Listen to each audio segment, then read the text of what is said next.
Mayumi tells me that the both of you met on Craigslist, Yes, that's and the and that background. and That's that's the that's why. background. Yeah. Honestly, it's been so long, but my personal story was that I was a jazz pianist and I was playing in gypsy jazz groups. Somebody basically said, uh, "Here, you should try this. You should try the accordion," because I was playing kind of French jazz, and it was typical of the idiom. And this is back in San Diego around 2007 or so. Um, and I fumbled through all of that and eventually moved to New York in 2008 and realized that I had found the classical accordion world. I had found Guy Klusevic and musicians like him and realized that there was this huge world of accordion that I had stumbled into beyond jazz, but I couldn't find anybody doing it in New York. It was kind of nascent at the time. There were people using accordion in folk bands and whatnot. So I just put feelers out. Looking at the time, Meetup was big. So I was like, "Is anybody there?" And there were maybe 60 or so accordionists there, but nobody was organizing a group. And right around that time, I put a call out in Craigslist to say if anybody wanted just to meet up. I had this idea of treating the accordion as a string quartet and tackling classical literature and um, approaching it more like an organ, um, but separating the parts out so it'd be easier to do and more fun. So I put out an ad in Craigslist, and Mayumi responded, or it was the other way around. Mayumi, did you put one out and I respond? Yeah, I put ask for duet partner and you responded, and Gotcha, that was in 2011. gotcha. Yeah, so I Yep. just found that, and then when did you start Brooklyn Accordion Club? And that was in 2013. But I remember consulting you and Denise about the idea. And by then, we knew a couple of accordionists in New York City through Dr. Schimmel's accordion seminar. So we knew there were, accordionists in the city, but yeah, there was no hub other than like the main squeeze in Lower East Side or the Alex Accordion and Music District in the Midtown. I think they were Yeah, closing too. So yeah. yeah. There was really not a strong social hub. That's a good way of putting it. Um, I quickly looked up Robert your name on Google, and I saw that you were a part of a few ensembles actually that kind of go into the Latin music. Um, I don't know, like Los Rítmicos, Os Novatos. So that's Brazilian. Um, Yeah, but don't yeah. be confused because those are all me pro on percussion, and those are much later. Oh, really? Yeah, yeah. So Boctopus is really the Wisterians was another group that that I ran for a while, and it really was mostly a duet or trio.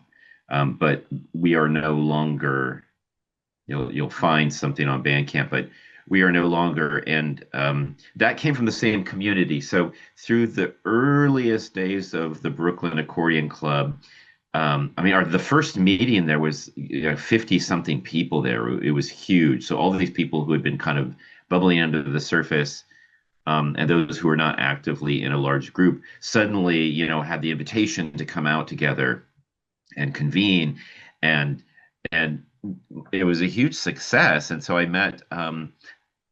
So Mayumi and I had already been playing together, and I was ready to expand this into a larger group, and we tried to find a few other people to play with us, to total four.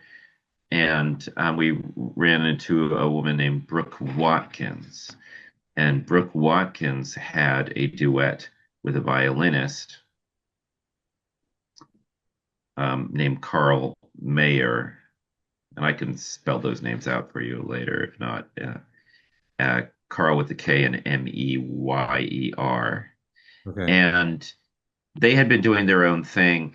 Eventually, she passed the torch to me. she couldn't do it any longer. They eventually moved to Germany, and so Carl and I played with another bass player who still plays around town. They play and a lot, and they were in the traditional jazz scene and had been so um, part of the Cangellosi Cards, if you know them. The Cangellosi Cards were fronted by Tamar Korn, Korn, and they were some of the earliest trad jazz that came along with that wave in the 90s and whatnot with swing dancing.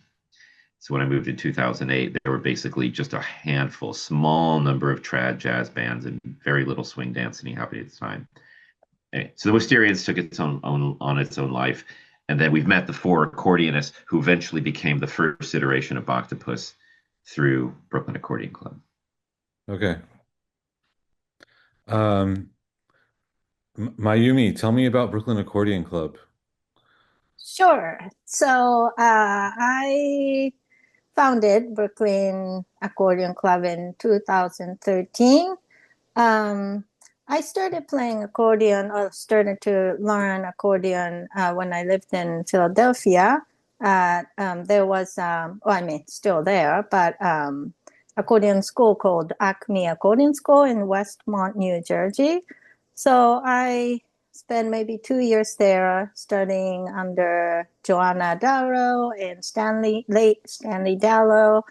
And then there, in addition to private lessons, they had like kids ensemble and adult accordion orchestra. So after my private lesson, I would stay and join in the ensemble, and I really enjoyed the community sense of community there.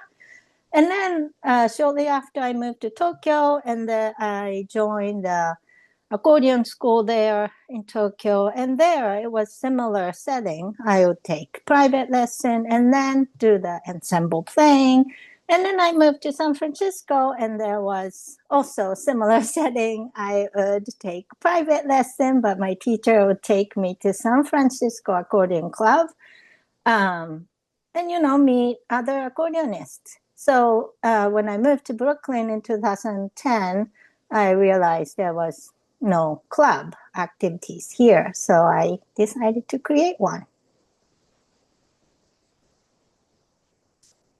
What kind of music was the club playing at that time? Or like what's the yeah, take me through the through line. Yeah, but you're talking about Brooklyn Accordion Club or the other Yeah, clubs, or Brooklyn Accordion Club in yeah, Brooklyn particular. Accordion Club. Well, I didn't really have any idea other than like having a place or the time and place for accordion enthusiasts to just gather. So I didn't have particular like ideas of what to do. But at the beginning, I wanted to make sure that everybody was welcome. So we had beginners, total beginners, so people who didn't even have instruments yet.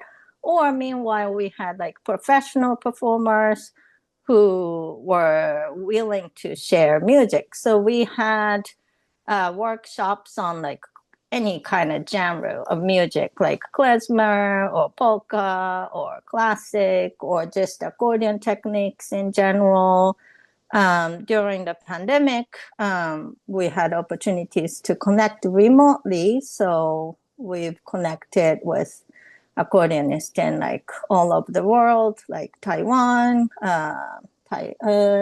Spain, Poland. I think it's Scotland, Republic of Tuva, and Iran even. So it was great to, explore different kind of music. There was another interesting thing, Miami, that oh, sorry, my baby cam is going on and my I'm scaring my dog. Okay. Is that because this had been so successful and it was very eclectic, Miami also applied for a grant with the Brooklyn Arts Council, has received this grant for many, many years, and part of the money was also spent on performances and workshops And she got an international reputation for that. So we would get top level classical players typically coming from Europe who were about to play concerts in Carnegie Hall or other giant venues. And they got word of mouth that you could get like a small paycheck to come and do a little gig.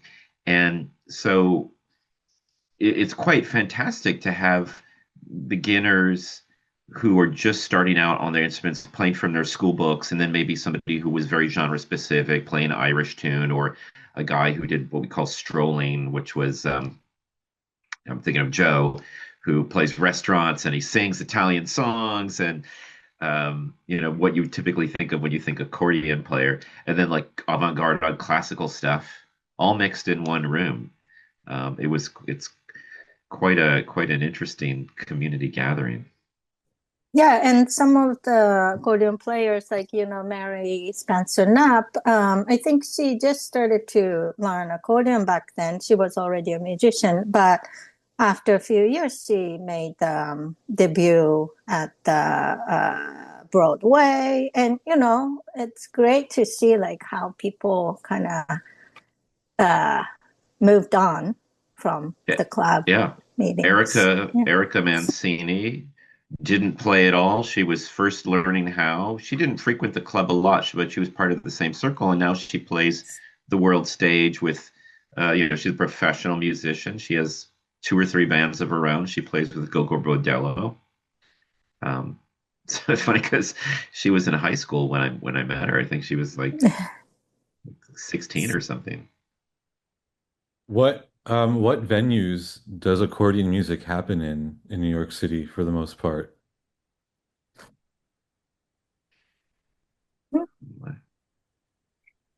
Yeah. You have Concert halls. Yeah, everywhere from concert halls to bars. I wouldn't say that there's anything consistent. Um, it's kind of a um, weird thing because the way the instrument has sort of devolved, meaning that it used to be so popular just before guitar rock came around in the 60s. I mean, it was huge. You had accordion orchestras, you had venues and occasions that would support that, but it became sort of like a sideshow. Mayumi is rare because she's an accordionist. Like she learned on the accordion, she plays the accordion, it is her instrument. Many of us came from other instruments or other situations, and the accordion is kind of the plus one in our musical journey. And then maybe it becomes a passion.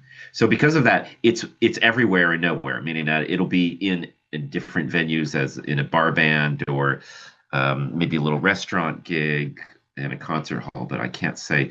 The one place that I can't say is Accordions Around the World, which is a monthly or an annual month-long performance venue in Bryant Park, and that's sponsored by the Bryant Park Association. Can you think of something, Miami, a venue? All I know is that there's definitely like accordionist friendly venues like Valves in Brooklyn. Like they tend to have local accordionists performing often. Yeah. And like Roulette, I know Guy Kulisevic would have his concert there. But these days, like recent years, I think more accordionists, like classical accordionists from Europe and also China, are coming to New York City. And so they're performing at like Lincoln Centers or Carnegie Hall, like bigger concert halls. Yeah, yeah. Mhm. I don't think we have a specific accordion centric place anymore that you'd have an oboe place. Like I want to go hear an oboe band. There's something about the accordion that, it kind of it breaks international barriers on so many levels. And a part of that is perhaps the portability of the instrument. Um, how does um, that aspect of accordion, the culture of the accordion, um, like has it opened you up to different cultures, or how do you navigate the multicultural aspect of it?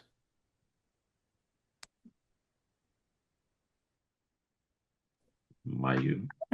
Well, yeah, that's true that it's accordion's relatively small. So that's part of why I picked up the instruments too, because I moved around and better than piano to carry it around. And also, it's very flexible instrument. It comes in different sizes and types, and you can make harmony, you can make rhythm, you can make accompaniment in one instrument, right? So I think it's so flexible that you can kind of fit into any culture or any genre of music very easily. Um, yeah, so, and also because it's portable, historically, it did move with people to many different countries and different regions of the world. So, yeah, those are the things I can think of. Yeah. It's funny you mentioned travels because it's really captured. I don't know if you know the documentary Music Travels, um, which was, I believe, made by the same German filmmaker who did um, oh, the Cuban music. One of us is Social Club. Yeah, I think it's the same fellow, if I'm not mistaken. And he followed the accordion tribe around on a European tour. And I mean, they were five accordionists from different countries who were composers who got together to form a supergroup. Um, but the fact that that was evidenced of the music traveling, of the instrument traveling, of it being possible for you to carry in Roma cultures. When you think about who plays the accordion a lot now, well, it partners a lot in what we call gypsy jazz, but Roma music, because you can carry it around. You can fit it, and in New York in particular, you can fit it into a restaurant gig. I mean, the the situation that exists now for musicians is pretty dire, and a lot of that is that restaurants can't give up table space at all. And when we were doing the Wisterians, we could get just a violin and an accordion and fit somewhere, maybe a bass player. And Yeah. affordability, paying musicians as well is another part of that because literally I have an ongoing gig with somebody, and they say we can't have more than two people, because they pay scale, which is a lot. And they're just, we can't pay more than two people. So I brought Mayumi on this gig, and I used to do it with just a violinist. Yeah, I mean, in a lot of ways, the accordion is kind of a one-man band, or it could be. So it fills up a lot of space. You know, and acoustically, it complements in so many other surprising ways. I mean, or great orchestrators can pair anything up and create these great sounds, but it has a really interesting, it complements violin very well. It fits in as a woodwind very well. Um, it does not behave like a piano, ironically. That's interesting. The frequency range that it occupies is really versatile. Yeah. But you have to be And really good to play like uh, uh, um, cover it. There's of course plenty of jazz accordionists, but the things that a piano can do, it's not a bell instrument. It doesn't sustain a tone. It's not a percussive instrument. It's more like a woodwind. But also the texture of the sound is really important, right? Because it's kind of abrasive a little bit. And so Yeah. putting something a little more delicate like a violin is a nice contrast. Uh-huh. If we're getting super nerdy about the acoustics, as somebody described this, I think is Otto Lechner, he said that it's kind of like it works like natural compression because it doesn't have a huge dynamic range unless you are really forceful with the instrument, that it takes this whole thing and it kind of squeezes it down into something like a frequency range, with harmonics and all that is kind of easy to control. It doesn't really go that low. It can go very low. And the high harmonics can be very high, but most of the stuff you're hearing is kind of like in the middle, like a guitar. I know there are a lot of different types of accordions, and there are sort of, accordion adjacent instruments like melodica or harmonica. Like what's your relationship with those instruments, or like what are your accordions of choice? I played a regular piano. I mean, not regular. I mean, I don't know what's regular, but piano, Yeah. accordion with regular bass. And also, my accordion has a free bass, which I can make single notes. So it has flexibility of playing like classical music. Uh, yeah, but also small enough that I can travel. And I'm one of the accordions that I don't collect so many accordions. If you ask an accordion player, how many accordions do you have? They usually have five or more or multiple. Yeah, because they're, each one of them is different. But not different enough. What is interesting is that the accordion really, even though it has sort of settled on a standard, it sort of hasn't. If you're playing a piano, mostly in the United States, and you're going to hear a piano accordion, you're going to see a piano accordion. Not in Europe. It's all chromatic button accordions. And even then, the left-handed system, they have barely settled on it. It's the Stradella system for most of us, notes and chords, the free bass for classical instruments. But then you have different forms of free bass. You have one where notes go from low to high, from your chin to your toes, and the others go from high to low, from your chin to your toes. Um, so we tend not to, most of us tend to stick with either the piano accordion or you're in a genre where you play the button accordion or the diatonic, and you're like Tejano music, French music, Irish music.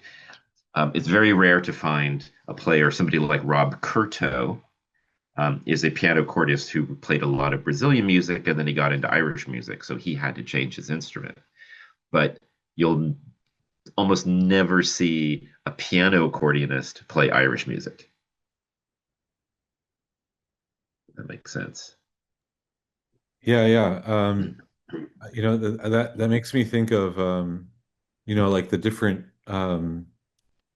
sort of designs of how the notes are laid out.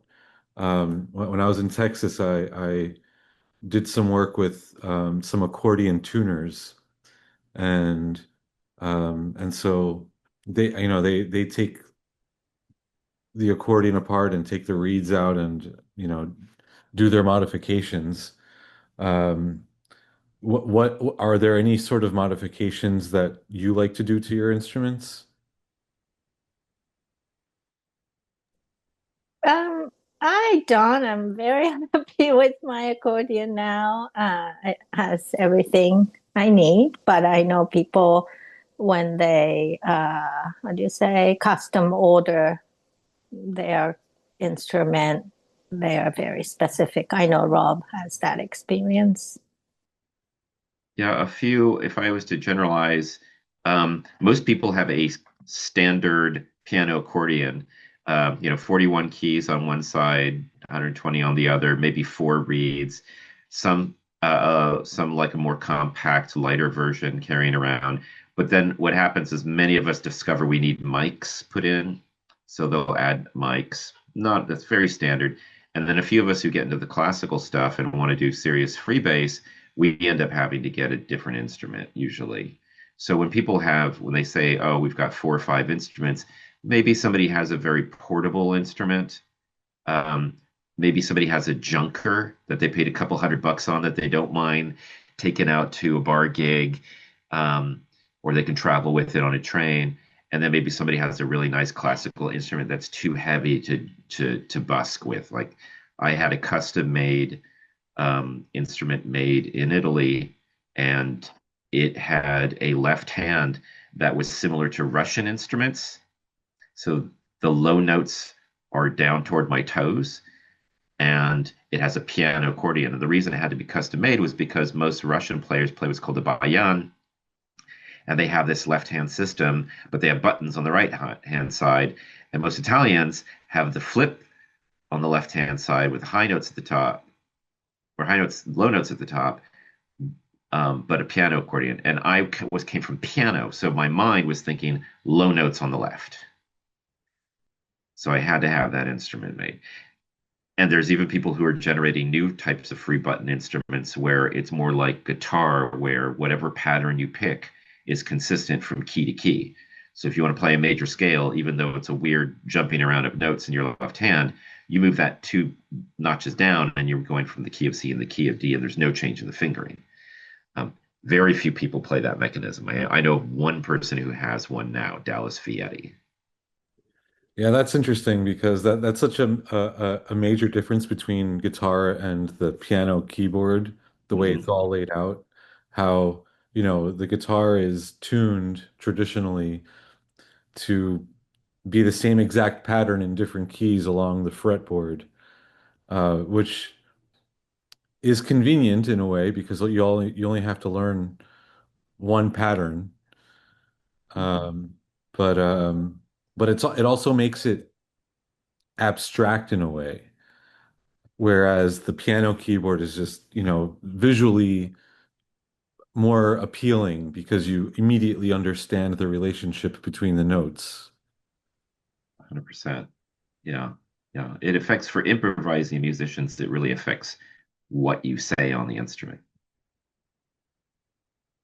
Guitarists sound very different. It's much easier for them to move a melodic idea just up and down really, really quickly or transpose it to another chord. But pianists have to think, oh, change, remap every time they change. So it's kind of funny.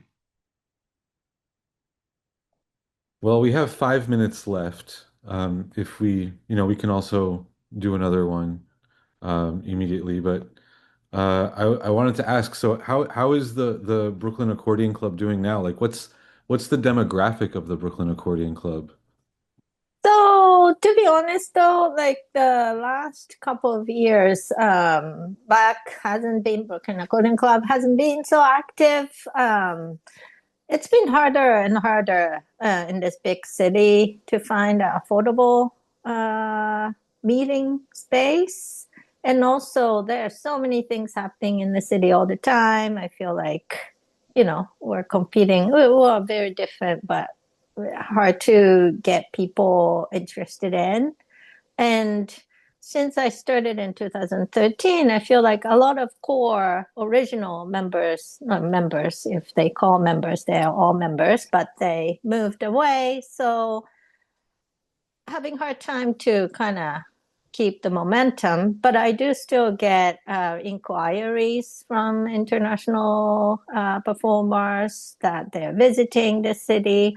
So whenever that happens, I try to organize like space or the meeting for them to perform.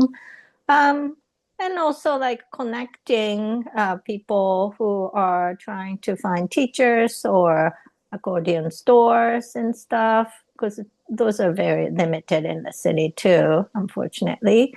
Yeah. So, and also not so frequent, but occasional social media posts to inform what's happening in the city in terms of accordion concerts and stuff. Are any of you performing anytime soon? Ooh. Yeah, yeah. On accordion, we are gearing up for a concert. Boctopus is. We have a repertoire that's a little outside of what we normally do, but it also is a lot of Bach as well. But it's very challenging. So there's no date set, but we are going to have a concert very soon. Okay, please let me know. Thanks. Yeah, sure. Um, yeah. Anything else that you would like to add in 2 minutes time? I'd like to maybe tack on to what Mayumi said about the pandemic actually hit the accordion club pretty hard, but I do think that the changing economics of the city, like you said, makes it very hard to find a central place that's affordable. But I think that's affecting all music, all live music. And as a result, I don't think people are conceiving of the ability to learn a new instrument, go out and do something with it. Maybe people are playing at home, maybe not, but if you don't see live music, it might not cross your mind. If the culture is shifting so that, you know, live music is not evident, then less people are going to think that they would want to do that. I guess, well, the nice part about the accordion is that you don't need an amplifier. You can just set up shop in a park or something. Mhm. Um, but yeah, I understand about the dilemmas of playing live in New York City. Um, but yes, thank you for the interview. And I guess, we can wrap it up.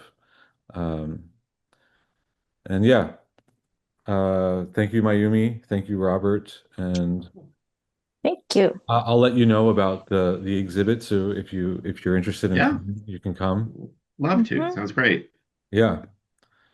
Who And did you say gonna be in it? Dr. Shamu? yeah, well, And I'm interviewing him. mm-hmm. Um, and I have a few others. Um, but yeah, the names are escaping me right now. But Okay. yeah, Yeah, Okay. yeah, yeah, sorry. yeah, You have yeah. less than we have 30 seconds. Yeah, yeah. Well, Okay. happy Sunday. Yeah, Yeah, you happy too. Thanks again, Sunday. Mark. It was Yeah, very yeah, nice to meet yeah. you. Thank you Likewise. so much. Nice to meet you. Cheers. You Bye. too. Take care.